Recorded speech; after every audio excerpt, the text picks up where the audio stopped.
D, I won't do drugs. A, won't have an attitude. R, I will respect myself. E, I will educate me. I'm gonna beat the odds.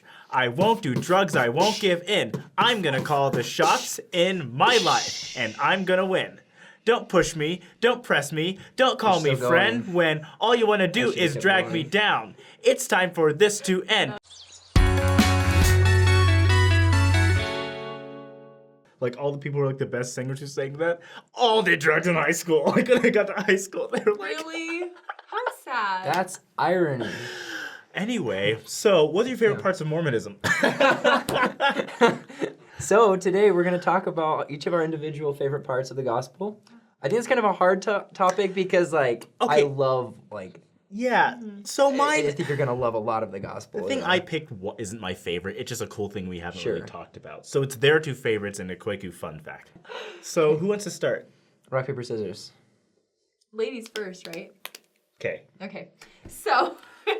one of my favorite things about the Mormon Church is that we believe that our families can be together forever. And I remember when I was a kid, I was like, why is that good? Like, why do people want that? Because my family didn't always get along. Right. But now that I'm married, I have learned that it's such a beautiful, wonderful thing.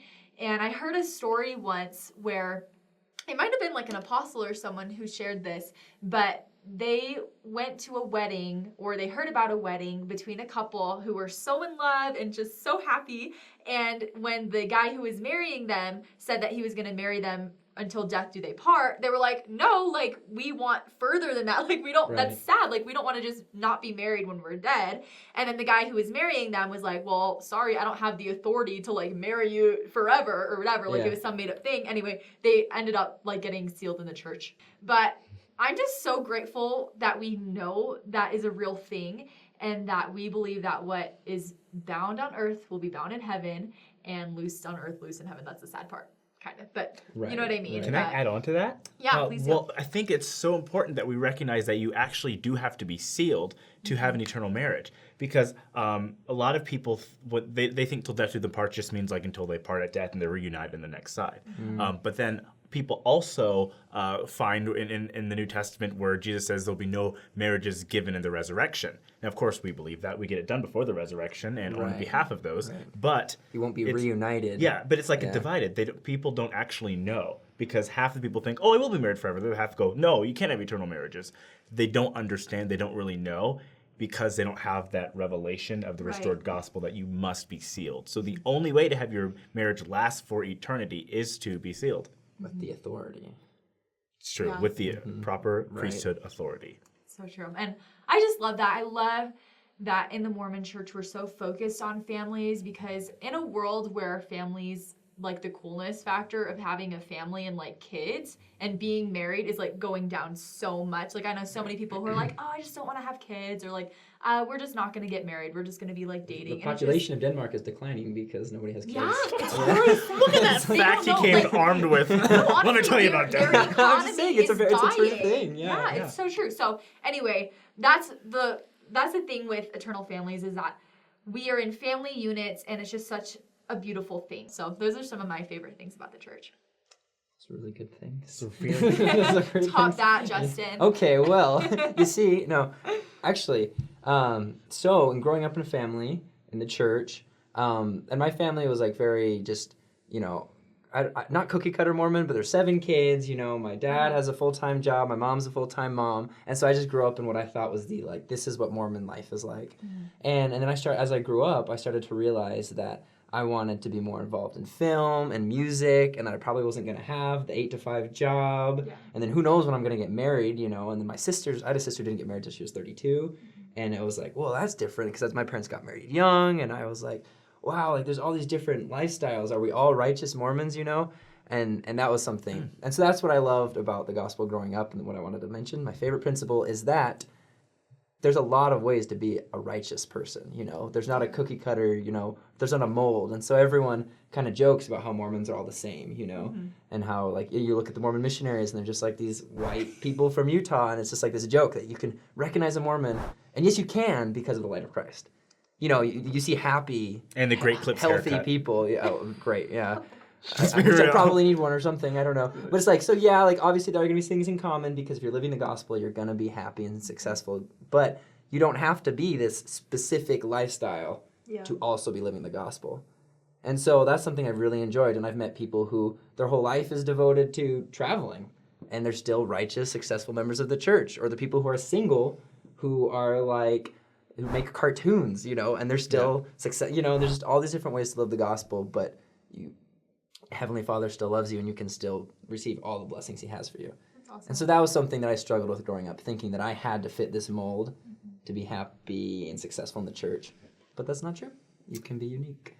Well, that was really good. Yeah, thanks. My thing is completely different than both of yours and going to seem really out of place. So I learned something recently. Okay. I was looking at some cool parts of church history, and you know how we have the internet now, so now everything about like everything in the world is coming out. We can read about. I have everything, heard of the right? internet. Yeah. Yeah, it's this new thing Al Gore made, and so what I learned though, some really cool things about church history that I don't think a lot of people would have otherwise known without this giant burst of information coming.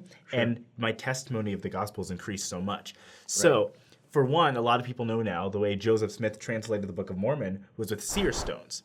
And I'm not going to pretend like I know how that works. Sure. I have no idea. I have zero idea. But what he would do is he would take a hat, and the hat had no significance. It was just to block out the light. You know, kind of like when you're texting and it's like bright outside, you do this, you know? Yeah, he was doing the same thing. Yeah. And he would translate. He would see the words or the images. I don't know, but he would dictate it to Oliver Cowdery, and Oliver Cowdery would write it down. And that's how the Book of Mormon was translated. Now, I didn't realize how biblical and cool that was until you look into the Old Testament. And you see the Jewish high priest, and you can find this in Exodus, you can find this in Deuteronomy, in Numbers, in Ezra, and 1 Samuel. There's always a high priest. There's always a high priest. Right. And they quite literally had the Urim and Thummim, or Urim and Thummim, however you want to pronounce it. And by the way, Urim Thummim. Google Urim Actually Thummim. sounds really funny. It sounds like a Dr. Urim Seuss word. Thummim. I do not rhyme the mime, Sam the I man. do not like Kwaku the Maku. I'm just kidding. Okay. Sorry. He's a musician. He knows how to. He's a poet. So right now, I want you to pause this video, and I want you to open a new tab, and I want you to Google Urim and Thummim. And the first thing you see is not anything LDS. It's Jewish. You see Interesting. rocks with Hebrew written on them because the priests of the Old Testament would literally have these rocks as an oracle, if you will, and they would get revelation. God would use those rocks for revelation. And so they would look into them. They'd put one in their breast pocket. They'd have like a plate with 12 of them representing the 12 tribes. Essentially, they could do amazing things with the Urim and Thummim that were just rocks. So the fact that Joseph Smith translated the Book of Mormon this way is not just he's some crazy guy doing witchcraft.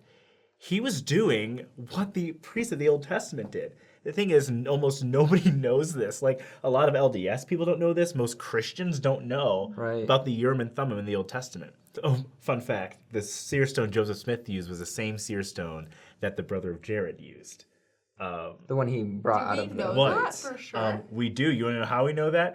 I got receipts right here, girl. Well, all right. Because one of them he found on his own. Yes. Right. Yeah, But then the other one that he came got. with it. Yeah. The one. Oh, okay. Doctrine and not the Covenants one he 17:1. I won't quote the whole thing because it's long, but I want to end with Oliver Cowdery's quote about the translation. He says, "These were days never to be forgotten.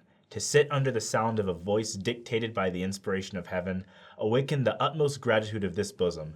Day after day I continued uninterrupted to write from his mouth as he translated with the Urim and Thummim, or as the Nephites would have said, interpreters, the history or record called the Book of Mormon." How amazing. The miracles of the old are still here today, and they've been restored. And so even the small, strange things, the weak things, God makes strong. People and literally objects. I just think that's really cool. That's really cool. I love that. Yeah. Thanks for sharing that. Each one of these topics are like, there's a lot to them. Yes. And we've done episodes about all of these things, but we just kind of want to share like that these are kind of our favorite things that we're thinking about right now, these cool parts of the gospel. But please explore all the other episodes. Like, go into depth, you know. Except the first one. Don't watch the first one. Now they're just gonna we make a fool of ourselves. Could be wearing 2 Post-it notes and a sugar packet. I don't care. I don't know how that one has 90,000 views. It's my Quaku. gosh. It's simple. If you don't like me at my You don't first like me at episode, my- then you don't deserve you don't me like- at my 100th episode. Oh, what are you, like a teenage girl tweeting? Anyway, be sure to subscribe to our channel. You can hit the notification bell so you can receive notifications every single time we upload. We're also on Facebook, Instagram, and Twitter, so you can give us a follow there. Those are good glasses on you. Ew. Hey, you look like Anyway, Clark Kent. also, I was going to tell you guys, comment below with your favorite Mormon doctrine or your favorite thing about the church, and we will check them My favorite thing about the church was that Joe Smith was a con man sent by the devil. Excel. By the way, Escape, Mormon escape, women are not as escape. pretty as Catholic women. Why don't you work?